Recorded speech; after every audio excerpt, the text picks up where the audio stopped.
Hit the Sound Malang Drums Day hari ini hari kedua, and here we are, Putra Praramadhan. Halo teman-teman Malang, area-area Malang, or I should say kera-kera Malang, kera-kera Ngalam. Bener ya? Betul, kera-kera. Bener lagi, Ranep. Udah Malang banget ini. Udah Malang banget aku ya. Oke. Udah balik-balik. Oke. Di Malang Drums Day ini kira-kira menurutnya Mas Putra itu udah sejauh mana perkembangan drum di Kota Malang? Aku tuh sebenarnya baru tahu Malang Drums Day itu tahun ini karena diundang. Ternyata Malang Drums Day itu sebenarnya udah berjalan ya dari tahun-tahun sebelumnya ya. Betul. Terus kebetulan aku datang kemarin cuma telat malam, tapi aku lihat dari Instastory-nya Zaki ada teman kemarin yang main di hari pertama. Revenge ya? Ya, dari Revenge the Fate. Terus ada teman-teman dari TMI kemarin dia ngeliput peserta yang dari awal ya, dari hari pertama tuh rame banget. Ternyata yang hari pertama kayak mungkin lebih rame yang pertama kali ya. Hari pertama enggak? Sama kids. Oh, Hari banyak kids ya. Betul. Iya. Banyak Hari ini open ya berarti ya. Hari ini open ya. Oke. Sama junior. Tapi seru sih. Biarpun tadi beberapa kali kayaknya aku lihat ada trouble di stage ya, biasa lah, human error buat equipment alat yang mungkin prepare nggak maksimal. Tapi teman-teman yang handle tadi tim show-nya dari Hammer cukup profesional, mereka bisa gercep lah ya, bahasanya gercep buat nanganin ya trouble seperti biasa yang ada di stage. Jadi syarat buat teman-teman Hammer, Mas Uzil, Pongki dan lain-lain ya, seru lah, berjalan dengan lancar biarpun tadi agak ya ada trouble biasa lah. Tapi Oke. Nah, Mas Putra sendiri ini udah, kan aku udah baca juga di Wikipedia banyak ya, udah dari SMA. Ada ya aku di Wikipedia ya. Denger cerita langsung nih, triggernya dulu akhirnya mendalami dunia drum tuh dari apa sih? Oke, jadi kenapa aku kecebur di dunia musik sih, terutama kebetulan papa tuh main musik, dia musisi, dia instrumennya majornya piano, majornya piano, minornya dia second instrumennya dia gitar akustik klasik. Gitu. Jadi emang punya darah musisi sih dari keluarga. Makanya dari kecil digembleng. Sebenarnya awalnya tuh main piano awalnya. Karena papa main piano kan. Jadi awalnya main piano, cuma kayak seminggu atau 2 minggu belajar piano kayak nggak tertarik karena anjir ini mah nggak keren kayaknya, nggak cowok banget, nggak keras gitu. Nggak keras ini mah.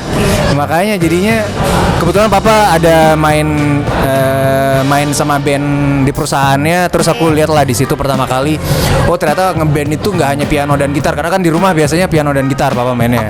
Nggak tahu ternyata ada drum, ternyata ada bass dan vokal, itu nggak tahu. Vokal tahu lah. Nah di situ lihat drummer papa main, seru banget ya. Ya udah langsung besoknya bilang aku nggak mau lagi main piano, maunya main drum. Nggak lama dibawa drum perusahaan komplek itu, dibawa ke rumah aku ya. Akhirnya dari mungkin bisa dibilang dari kelas 3 SD deh kayaknya. 3 SD berarti. 3 atau 2 SD lah. Berarti udah dari SD banget. Dari SD, dari mungkin itu sekitar tahun 98, 99, 97, 98, 99 antara itulah. Berarti udah emang berpengalaman banget ya dari SD. Enggak berpengalaman sih, tapi ya di rumah pasti itulah. Ini meredah banget sih. Enggak Mbak. Enggak berpengalaman enggak, tapi karena mungkin vibe di rumah musik terus tiap hari. Bangun pagi tuh udah dengerin Cassiopeia, dengerin Level 42. Papa soalnya dia main acid jazz atau jazz kontemporer gitu di rumah. Jadi dari pagi, dari bangun subuh dia sholat, terus dengerin CD player kaset gitulah. Jadi dari bangun pagi tuh udah kayak musik gitulah. Jadi udah kayak dimakan tiap hari. Ya udah kayak jadi oksigen di rumah tuh, sampai bosan dulu juga. Nah, beberapa itu ada yang datang ke sini tuh beberapa hari tadi. Terus peserta juga itu ini banyak yang keresahannya tuh nggak pede Mas, kalau kelihatan kompetitornya tuh namanya lebih gede atau lebih keren tuh biasanya kayak jiper gitu ya. Iya, jiper. Jadi kayak nervous, ngedown di stage itu jadi nggak sesuai ekspektasi. Nah, kira-kira tipsnya dari Mas Putra sendiri tuh kayak gimana? Nah, sebenarnya itu hal yang wajar sih. Menurut aku hal wajar karena ya aku juga ngalamin sih hal seperti itu. Jadi mungkin lebih melihat drummer atau musisi yang lebih senior dengan jam terbang yang lebih tinggi, pasti ada rasa kayak keraguan, anjir gue bisa gak sih main bagus hari ini, kan pasti ada keraguan. Itu hal yang wajar, tapi mungkin menurut aku ngatasinnya ya kita sering latihan, sering review apa yang kita latih hari itu, karena sebenarnya latihan aja kayak kita latihan nih dengan teori segala macam, dengan lagu apa segala macam, tapi kita nggak ada bahan untuk preview kayak kita gitu ya, buat evaluasi. Jadi kita mungkin cara latihannya sekarang kita latihan dengan teori segala macam terus praktek. Sebaiknya sekarang kita rekam dengan video apapun itu, kamera apapun itu, dengan audio yang mungkin ya lumayan atau proper, itu bebas, tapi kita ada bahan evaluasi di tiap latihan. Jadi kayak setelah latihan kan kita bisa ngelihat video sendiri, oh ternyata di part ini aku gitu ya? Mungkin bisa lebih ada improvement di part ini gitu. Mungkin ternyata aku teknik ini masih kurang ya kelihatannya gitu. Mungkin nggak hanya teknik, secara visual juga, karena kan musisi itu nggak hanya dilihat dari audio, dari visual juga. Maksudnya aku udah keren gak sih mainnya? Apa aku tuh terlalu ngelihat ke bawah, kayak nggak bisa eye contact sama, minimal kan eye contactnya sama instrumen sendiri ya, sama simbal, baru ke penonton gitu ya. Kita bisa review itulah, gitu, bisa evaluasi dari sesi latihan gitu. Mungkin ngatasinnya gitu biar nggak jiper lihat senior yang jam terbang, karena mereka sebenarnya mungkin gitu juga sih secara, karena kan senior yang mungkin lebih sering ikut kompetisi, jam terbangnya tinggi, mungkin dia punya band reguler atau session player drummer siapa gitu kan. Ada review juga dari tiap show-nya dia. Pasti habis manggung dia ngelihat ini, terus ya dengan jam terbang tinggi juga artinya kan makin sering latihan, makin sering review, makin sering evaluasi gitu sih caranya. Udah oke banget sih berarti tipsnya, tetap latihan sama di evaluasi gitu. Sama narsis dikit. Bilang aja anjing gue udah keren ya ternyata ya. Harus ada narsis, tapi ini bener. Kalau kalian kayak terlalu jiper banget anjing gue bagus gak ya, itu malah bikin ya kalau kelamaan ditimbun kayak gitu kan rasa apa sih, nggak percaya dirinya, pesimis ya deh, lebih besar daripada optimisnya kan. Jadi sedikit tuh harus ada rasa sombong, anjing gue lebih keren gue daripada dia, orang gue lebih ganteng mukanya gitu kan, biasanya gitu. Oke. Anjing gue lebih ganteng, pasti gue lebih keren. Ada mungkin rasa percaya diri itu yang bikin nggak jadi jiper ya anjing. Kayak bodoh sama dia gitulah, gitu mungkin ya. Maksudnya buat diri sendiri, nggak ngomong ke orang anjing gue lebih keren daripada lo, nggak gitu. Maksudnya ke diri sendiri kayak anjing orang gue lebih ganteng kok daripada dia, masa gue nggak bisa lebih keren daripada dia, kayak gitulah.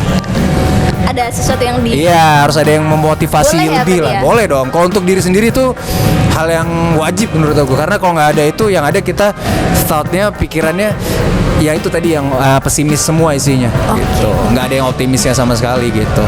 Nah kan tadi udah bisa dievaluasi. Nah kira-kira platform apa atau mungkin kita harus tunjukkan kemana nih mas, video evaluasi? At least ke diri sendiri sih, atau kalau memang kalian mau coba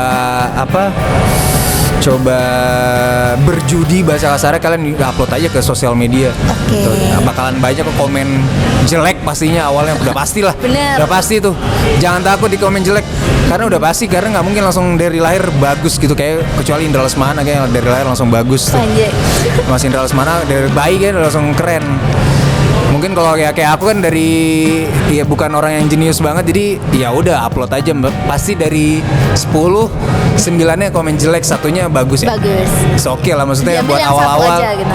Malah dengan kita terbiasa dengan omongan jelek, jadi sebenarnya itu bahan evaluasi juga lagi, balik lagi ke tadi kayak ternyata gue masih jelek ya bagian ini ya, ternyata nggak bagus ya main ini ya. Jadi kayak evaluasi, nggak tuh kalau aku nangkepnya komen jelek itu buat evaluasi diri sendiri sih. Sampai sekarang masih gitu, jadi kayak upload video ke YouTube ada komen jelek itu, aku selalu inget sampai ke bawah tidur tuh pasti, emang masih kurang ya situ. Jadi kayak mungkin aku orangnya emang kompetitif. buat diri sendiri sih, maksudnya pengen selalu kasih yang terbaik. Tapi nggak menutup diri kalau ada komen yang ternyata masih kurang gitu. Jadi itu kayak poin penting buat kita evaluasi diri kan sebenarnya. Jadi apapun itu, misalnya video klip band ternyata partnya kayak terlalu boros deh drumnya, itu aku pasti kepikiran tuh. Atau pas upload video live, drum cam gitu live, kok beda sih sama yang live sebelumnya, itu aku evaluasi lagi, lihat lagi yang sebelumnya apa sih bedanya gitu. Jadi pasti nggak setiap saat 100% bagus komennya. Iya benar sih, pasti ada. Diterima aja. Betul. Nah, sesuai perkembangan teknologi ini udah di platform, terus sekarang kan ada ini Mas kayak musik AI. Ya. Nah, kira-kira ini Mas Putra itu termasuk yang pro apa kontra sih sama yang generate Aku musik? nggak pernah pakai lagi tuh AI. Jadi aku tahu sih sebenarnya infonya tuh, cuma aku Oke. nggak pernah pakai AI buat ngompos musik, apa lagu, karena kebetulan aku ya main musiknya dari kecil, Dari tahu kecil. teori musik karena sekolah musik juga, bisa baca not, bisa nulis. Jadi selama vocabulary aku masih bisa kepake, aku kayaknya nggak pakai AI. Aku tuh pakai AI tuh kalau bikin caption Instagramnya, tapi itu jujur. Oh, oke. Aku ada ChatGPT di Instagram, tapi itu buat caption doang. Di handphone itu buat caption Instagram doang. Oke. Jadi kalau bikin captionnya harus resmi, harus bagus gitu buat band. Karena aku admin band, Oh, admin juga? admin band. Keren banget. Band aku nih. dua-duanya aku admin juga. Jadi kalau memang harus bikin caption yang rapi gitu ya, yang anjir nih nggak boleh deh sembarangan, nggak boleh anak band banget. Nah itu udah buka ChatGPT itu pasti. Semua Kalau admin kayaknya kalau gitu. bikin musik enggak sih, so far enggak pernah. Enggak. Karena punya modal itu tadi sih, bisa teori musik itu sendiri sih. Ya biarpun nggak bagus-bagus banget, tapi ya bisa lah. Oke. Tapi untuk pengguna yang awal nih, misal drum atau seniman yang lagi berkarya musik, kira-kira lebih pro apa kontra nih Mas Putra buat Aku penggunaannya? kontra lagi soal itu. Jadi kalau bisa sih nggak usah sih, Nggak usah karena itu bikin gampang apa ya? Iya kayak contohnya aku download itu buat bikin caption Instagram, karena emang aku nggak punya background penulis ya, maksudnya bikin apa sih, Copywriting gitu-gitu. copywriting itu kan nggak bagus. Aku nggak punya pengalaman itu. Jadi kalau memang kalian anak band terus mencoba, emang udah sempet mencoba bikin lagu tuh tanpa AI itu, AI. ya kenapa nggak dilanjutin tanpa AI aja gitu? Oke. Gitu. Human Daripada aja harus langsung iya gitu. human gitu. Karena kayaknya apa ya, keseruannya udah hilang kan, funnya udah hilang. Sense-nya mungkin ya. Terus rasa ya, kalau di Iya. musik itu kan mainnya feel, rasa Feel. gitu. Maksudnya apa yang lo harus sampaikan nggak jadi jujur kayaknya, nggak Iya. jadi jujur karena itu udah bikinan orang lain, mungkin ya semi bikinan orang lain lah gitu. Iya. Jadi kalau bisa soal bikin musik, mungkin ya dari segi lirik itu mungkin bisa lah sama ya, maksudnya kita udah bikin nih, ternyata kalimat kita ada yang kayaknya terlalu cringe deh jadi bahasa Indonesia gitu. Mungkin ya, mungkin kita bisa pakai AI, karena aku tuh kayak gitu juga, misal kayak pemilihan bahasa Inggris lirik, mungkin kan kalau dengan kalimat jadi lirik gitu kan lebih, mungkin beberapa kalimat lebih baik lah. Iya. Penyebutannya, Penataannya. tapi pas di Indonesia mungkin agak aneh. Iya. Nah mungkin aku pakai itu buat cari sinonim sih sebenarnya. Jadi bukan buat dari nol banget. Jadi kayak sinonim kata ini kan ntar keluar tuh pilihan buat itu palingnya. Oke, berarti lebih ke copywriting-nya ya? Iya, copywriting Bukan sih. pembuatan musiknya. Enggak. Itu juga hanya untuk cari kata lain lah. Maksudnya Kata mungkin ada kata lain, karena kan bahasa Indonesia aku juga jelek. Jadi cari sinonim kata ini dong apa gitu. Buat itu doang sih. Enggak yang bikin kalimat full lirik misalnya aku ada di mana, enggak gitu. Nah, Gitu. ngomongin bahasa nih Mas Putra, ini udah kali keberapa ke Kota Malang? Aku berapa kali ya? Aku udah sering, tapi terakhir aku kesini tahun lalu bulan Burger Juni Kill itu sama ya? Burger Kill di sini juga mainnya. Agustus kan, di MCC juga, di gedung ini juga. Itu setelah berapa tahun ya, sekian terakhir main di Malang. Kan? Terus baru kesini. Ya, main di Malang sebelum MCC tahun lalu tuh 2017. 2017. Jadi kayak 2017 baru main lagi di Malang, dan di MCC itu tahun lalu Agustus 2024, dan sekarang balik lagi di Februari 2025. Oke. Gitu. Nah, ini aku mau tes Mas Putra nih, kira-kira Apa? bahasa Malangnya udah sampai mana? Udah 3 kali. Aduh, apa ya? Oh, ini aku lagi suka banget. Apa? Gunung Bromo, Gunung Gelut. Jangan terima, ayo gelut. Sih. Syarat tuh Mas Sugeng. Yoi, syarat tuh Mas Sugeng. Hormat Mas, anjing. Berarti udah viral banget ya Mas Putra? Yoi. Sampai notice loh. Soalnya Instagramku isinya shit posting, Mbak. Oke. Jadi aku tahu Mas Sugeng, terus gak lama dia masuk mutan barunya Triton Muslim. Oh, nonton Mutan juga. Oh my god. Tapi aku suka banget tuh pertama nonton, lihat dia anjing Gunung Bromo, Gunung Gelut. Aku sempat jadi caption Strangers tuh. Oh, Sempet yang jadi- yang baru ini ya? Yoi. Anjay. Sampai di notice Mas Putra ya? Udah Malang banget bro. Aku ini dia masih Batu ya? Betul, Batu ya, Batu masih ya. satu ini kok. Iya, udah Malang banget tuh, ngalam banget. Oke, aku Ngalam tengap. Yoi. ini pingin ngasih kuis. Ya. Nanti Masnya bisa langsung jawab arti dari bahasa Jawa yang aku sebutin. Oke, coba ya. Tapi aku nggak ngerti Nggak banget sih masalah. bahasa Jawa. Ditebak aja. Oke. Yang kata pertama, godong. Aduh, nggak tahu lagi godong apaan ya. Godong telo aku tuh di lagu tuh. Bener. Apa ya? Jamu, pokoknya dari lagu jamu kan tuh. Yes. Nggak tahu aku artinya apa. Godong, Godong? daun. Oh daun. Oke. Kata yang kedua adalah godok. Godok tuh buat ya kayaknya. Enggak. Membuat ya, membuat. Bekerja, betul. Apa ya? Nggak tahu, aku tahu yang menggodok kayak membuat sesuatu Yes. gitu. Apa Merebus. Oh, merebus. Oke, nggak tahu aku. Oke. Yang ketiga ini kayaknya easy ya. Apa? Gedang. Aduh, nggak tahu lagi anjir lah. Gedang apaan ya? Gedang itu pisang. Oh, oke. Nggak tahu, aku nggak tahu. Oke. Aku taunya boten sama asu sama anco, terus apa lagi ya? Itu Gunung Bromo, Gunung Kelut. Oke. Singkat terima gelut itu aku tahu. Terus apa lagi ya? Terus apa lagi ya? Nggak ada lah sih, itu doang sih aku. Oke. Oke, itu mungkin bisa menambah ini bahasa Oke. Malangnya. Tapi aku ngomong kasar gitu nggak apa-apa lah ya? Gak apa-apa, aman. Kita emang culture-nya di Malang ngomongnya udah biasa. Tapi ini tadi ngomongnya mantep banget, maksudnya udah Malang banget. Oh iya gitu. Jakarta, Soalnya fotografer berkil dia orang Jogja. Jogja. Ya jadi mungkin Udah biasa misu. udah biasa. Nggak misu-misu sih apa ya? Nggak tahu sih aku jawabnya gimana. Gak masalah kok. Moh. Gelem aku orang gelem. Aduh, udah malam banget. Oke, ini bakal jadi pertanyaan terakhir. Boleh dikasih tips atau wejangan buat teman-teman yang baru, apalagi buat Gen Z yang baru memulai drum dan karyaan di bidang drum. Kata-kata hari ini. Kata-kata hari ini Mas Mulyono. Yang selesai boleh pulang. Itu aja. Enggak. Buat teman-teman yang Gen Z ya, terutama ya yang baru memulai mungkin kepikiran aku kayaknya jadi musisi aja. Tetap haus, tetap lapar, tetap selalu pengen tahu, selalu kepo dengan apapun dari segi teknologi atau apapun yang lagi tren di dunia musik atau dunia entertainment. Itu penting banget karena keponya kita itu bikin kita tetap keep up sama apa yang lagi in. Kalau urusan teknik itu udah pastilah, tapi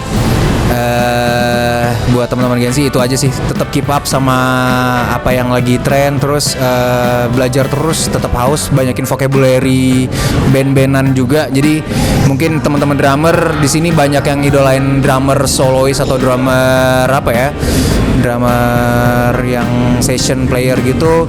Coba nambahin denger band-band yang apapun itu band-band, karena biasanya band yang bagus drummernya udah pasti bagus gitu. Jadi dia nggak hanya bermain komposisi untuk sebagai solois, tapi dia melakukan komposisi, bikin part drum untuk lagunya menjadi enak. Itu menurut aku udah poin plus si drummer di band itu sendiri. Jadi kayak misalnya lagu apa ya, Tears for Fears, Everybody Wants to Rule the World, itu kan lagunya cuma kayak jejak kayak backbeat, simple beat gitu, tapi kedengarannya enak karena komposisinya si drummer itu ngerti komposisi gitu. Jadi tetap haus, tetap kepo sama apa yang terupdate, and then dia banyakin vocabulary band-bandan tadi gitu sih. Oke, ada lagi? Ada Gunung Bromo, Gunung Gelut, sehingga terima ayo Gelut. Oke, thank you Mas Putra. Sama-sama, thank you. Matur suwun. Gi. Semoga nambah terus ya bahasa Jawanya. Boten. Explore terus. Thank you Mas Putra. Thank you.